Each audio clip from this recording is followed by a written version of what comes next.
பச்சைக்கிளி மூக்கு இப்படி சூப்பர். சரி ஓகே ஓகே பேசுறேன், நான் சாப்பிடலாம். பருப்பு சாம்பார்ல அந்த பீன்ஸ் கேரட் இதெல்லாம் போட்டு சும்மா சூப்பரா வச்சிருக்கோம். சூப்பரா இருக்கு.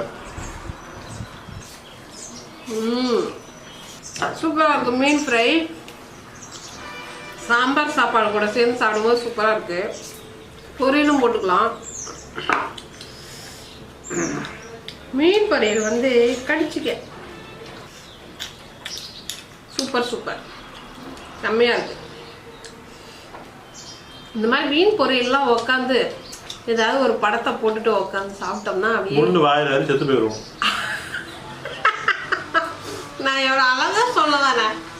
பாயசத்தை வாழை இலையில ஊற்றி அப்படியே நல்லா வலிச்சு சாப்பிடுவோம். அது என்னமோ அந்த பாயசம்னு பிடிக்க மாட்டேங்குதா? நீங்க காணும் குடிச்சிடுவேன். அதை ஊற்றி சாப்பிட பிடிக்காதுன்னு.